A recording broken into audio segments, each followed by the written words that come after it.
बिस्मिल्लाहिर्रहमानिर्रहीम। आज की वीडियो में कुछ चंद हक़ाइक़ और कुछ मालूमाती बातें करूँगा। आज मुआवनीन ख़ुसूसी वज़ीर-ए-आज़म इमरान ख़ान के बारे में काफ़ी बहस टीवी पे चल रही है। मेरी उन मोअज़्ज़ज़ हज़रात से दरख्वास्त है कि जो इस बहस में अपने आप को खामख़ाही मुलव्वस कर रहे हैं, जिनके पास शायद इन्फॉर्मेशन तो है लेकिन बताना नहीं चाहते। अभी पलीजो साहिबा बता रही थी कि जी डुअल नेशनलिटी के लोगों को क्यों रखा है। भाई क्यों रखा है, ये कोई गैर कानूनी काम नहीं है। आप ये देखें कि इनके दौरे हुकूमत में ना किसी ने इस बात को छेड़ा, ना इन्होंने सरदर्द ली।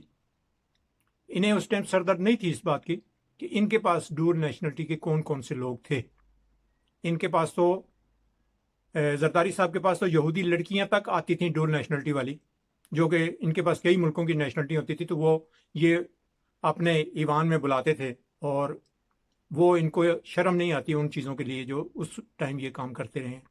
रहमान मलक वाला किस्सा आप ले लें, और ये बाकी जो मनी चेंजर का काम ये जो इनके जो एजेंट करते रहे हैं, वो उनमें ज़्यादातर लड़कियां जो है ना वो गैर मुल्की होती थी।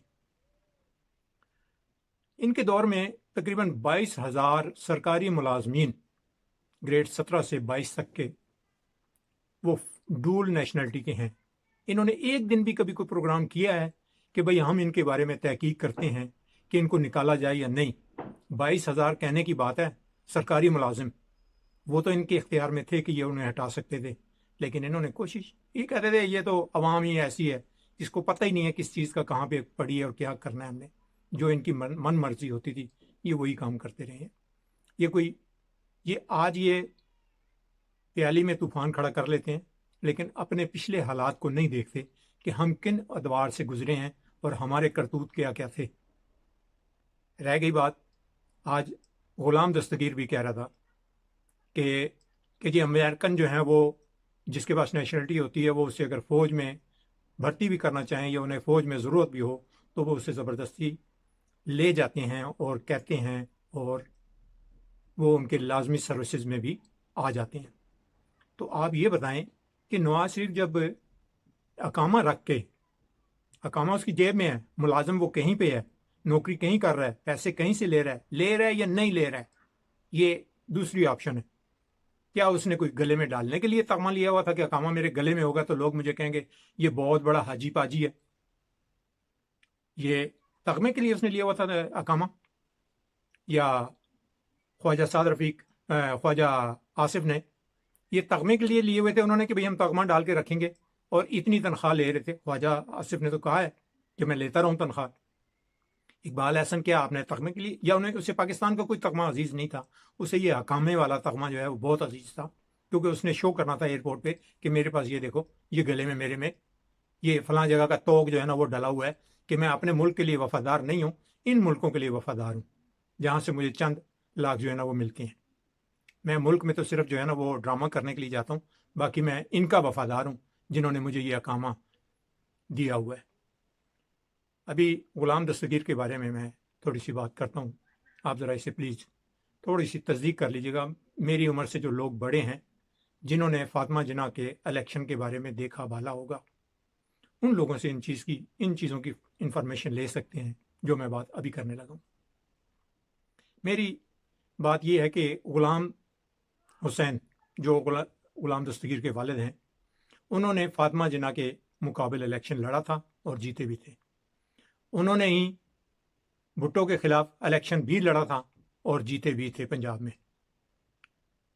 आप फातिमा जिन्ना के बारे में मैं आपको बता दूं कि फातिमा जिन्ना का लाहौर में एक जलसा हो रहा था, और उस जलसे के बारे में मशहूर है इस बात के लिए कि वहाँ पर उनके जलसे को दरम बरम करने के लिए पहली तो चीज़ ये है कि ये इन्होंने उस टाइम जो हरकत की थी, जो जानवरों के, मैं तो नहीं अब पूरी बात करूँगा, लेकिन जानवरों के गलों में डाल के और कहा था ये फातिमा जिन्ना है। नौज़ुबिल्लाह, ये ऐसे शैतान दिमाग, उस टाइम इनके दिमाग में शैतानियत थी। खैर, अलावा इसके ये कि जलसा जिस दिन फातिमा जिन्ना का होना था, तो अगर कोई کہے گا تو میں تصدیق کر دوں گا اس بات کی، اور میرے نالج میں مکمل انفارمیشن ہے۔ فاطمہ جناح کے جلسے میں اس ٹائم چند لوگوں کو ہائر کیا گیا تھا کہ آپ لوگوں نے اس جلسے کو درم بھرم کرنا ہے، اور آپ کی جو جرائم آپ نے کیے ہوئے ہیں یا آپ کے ذمہ لگے ہوئے ہیں، ہم اس سے آپ کو بری الزامہ کر دیں گے۔ اس ٹائم پھر یہ لاہور میں جلسہ جو ہے ہوا، اور اس کو نام دیا گیا تھا مرچوں والے بم۔ وہاں پہ اس ٹائم انہوں نے مرچوں والے بم جو ہے نا وہ چلائے تھے، کیونکہ عوام کو درم بھرم کرنا تھا۔ اور یہ تاریخی بات ہے کہ یہ میرے کہنے سے یا کسی کے نہ کہنے سے یہ مٹے گی نہیں۔ یہ ان لوگوں سے آپ انفارمیشن لے سکتے ہیں، میں نے بتایا پہلے آپ کو کہ جو پرانے تاریخ، اس دور کی تاریخ کو جنہوں نے دیکھا ہے، سنا ہے، یا وہ لوگ جو شرکت کرتے تھے، وہ اس چیز کی تصدیق کر سکتے ہیں میری بات کی۔ میں بھی اگر کوئی مجھ سے انفارمیشن لے گا تو میں اسے بتا سکتا ہوں، اور کوئی دلائل کے ساتھ بھی کرے گا بات تو میں اسے بتا سکتا ہوں کہ کون کیسے کہاں پہ تھے۔ غلام دستگیر جو ہے نا وہ آج کہتا ہے کہ بھئی وہ ڈول نیشنلٹی معاونین جو ہے نا اسمبلی رکن جو اس ٹائم ہے پاکستان میں، ان لوگوں کے پاس اتنی کیپیسٹی نہیں ہے کہ وہ وزیر خزانہ بن سکیں۔ اگر وزیر خزانہ نہیں بن سکتے تو پھر وہ کیا کرے؟ عمران خان کیا نیا الیکشن کروائے؟ بہتر یہ ہے کہ اسے اگر ایک بندہ معاونین کے طور پر مل رہا ہے تو ٹھیک ہے، وہ کام کرے اور اپنی حکومت کو چلائے۔ مقصد تو کام لینے سے ہے۔ اور میری درخواست ہے ان لوگوں سے جو لوگ اس چیز پہ واویلا کرتے ہیں کہ جی یہ اسمبلی ممبران میں سے لیا جائے، تو آپ بتائیں کہ کون ہے جو اسمبلی ممبر جو بجٹ جو ہے نا وہ خود بنا سکے؟ تو جب ایک کیپیسٹی نہیں ہوتی تو آپ کسی سے ہیلپ لیتے ہیں، اور جب وہ قانون میں وہ ہے کہ آپ معاونین رکھ سکتے ہیں تو پھر واویلا پیالی میں طوفان نہ ڈالیں، طوفان نہ بنائیں۔ ابھی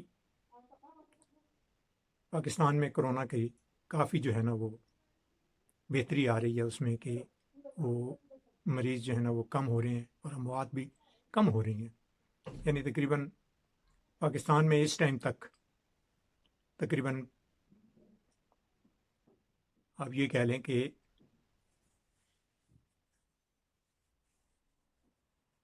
2.5 لاکھ کرونا کے مریض تھے، جن میں سے 5,000 تک کی اموات ہوئی ہے۔ تو یہ ہمارے ملک میں تقریباً آپ یہ کہہ لیں کہ بہت بڑی بچت ہوئی ہے، اور بڑا اللہ نے کرم کیا ہے کہ اموات جو ہیں بہت کم ہوئی ہیں۔ آپ انڈیا کو ہی دیکھ لیں، اس ٹائم تک 1 ملین سے زیادہ ان کے جو ہے نا مریض ہو چکے ہیں، اور